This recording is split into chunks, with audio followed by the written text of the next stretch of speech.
Hey everyone, how's it going? Master G here, and today we're going to be going over what makes Lumber Tycoon 2 successful. Alright, and coming at number 1 is just going to be basically the game. I wouldn't say rarely gets updated, but it gets updated enough to the point where it doesn't really have to worry about, like you can stop playing the game for like a month or two, and you can come back and start off right where you left off.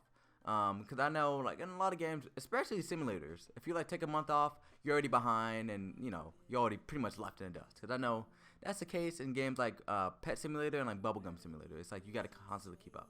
Of course, it's not a simulator, so, that kind of defeats the purpose of that.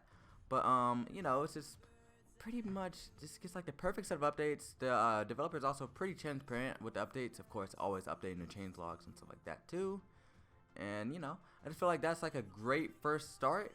As you don't really have to worry about the game being too fast-paced for you. Everybody's kind of on the same level, and everybody's going to be always friendly to you too.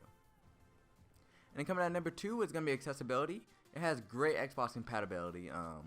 Like if you guys check the UI interface, pretty much perfect. You can plug an Xbox controller, you can play like normal. Of course, same goes if you're literally on Xbox, you can pick it up and play like normal. Which is a great concept. I always stress how important it is. Even though I'm not a developer, I used to play on Xbox a whole bunch, and I just gotta say, I recommend to devs, you guys like always have to make your games at least available on Xbox to a certain extent, because there is a huge Roblox player base. I would estimate probably a good like 7 to 8% of Roblox players, which is probably estimated over about 1 million Roblox players just on Xbox, just looking for a game to play. So I feel like that's just a great way to kind of keep it accessible. And then coming to number 3 is, of course, the fact that it's a tycoon. So if you're like a creative type of Roblox player, you'll really enjoy Lumber Tycoon, as it just offers a whole bunch of creativity that you can really do in the game. And you can, like, for instance, build a house in the game pretty much. Or you can construct a house, meaning you can use Bluetooth. You can use blueprints and stuff like that, and then you can kind of construct your house one by one. It's a pretty easy concept, to be honest, and it's enjoyable. So that's like another thing too, just you guys can kind of just kick it back and chop trees down and kind of just enjoy it, to be honest. It's a relatively chill game, so that's what I like about it as well. And then moving on, number 4 is going to be exploration. So you can explore this map. It's weird though, because the game actually has like a really good story to it. It's very underrated, I would say. So basically, you can just kind of go around exploring the map and kind of keeping up with the storyline. Like it's not like a big storyline, so don't expect it to be like a story Roblox game. It's just like a here and there kind of thing. It's like every once in a while, I mean, at least from my knowledge, it would update the map a little bit, and then just kind of keep on like doing like little hints and little Easter eggs, which I don't know, I really like to enjoy. There's always little hidden secrets in the game, so I always do appreciate that.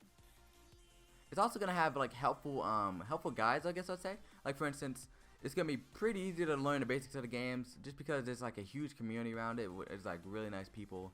I know Cyniac is a huge part. I'm not sure if he still plays it, to be honest, but I know when I first started playing the game, Cyniac and just a few other YouTubers who are like pretty big. Just like used to like love making tutorials and stuff like that. So I feel like that's pretty awesome. And then of course, coming in at number 4 is just gonna be the Roblox community in general on this game. It's just full of like a whole bunch of nice people who love cutting down trees, pretty much. So it's literally like you can go up to the top of the mountains and you can find somebody also cutting trees, and it's just peaceful, to be honest. People sometimes give away stuff on Roblox for free, or on Lumber Tycoon for free, and it's just, I don't know, the community is really wholesome. It's hard to explain how, but the community is just pretty wholesome, to be honest. So that's another thing that I'm always gonna just appreciate about the game. It's kind of like it's not like a small community.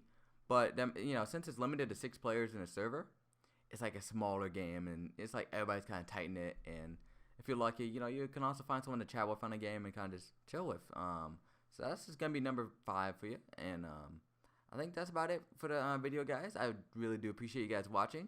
And without further ado, I'm signing out.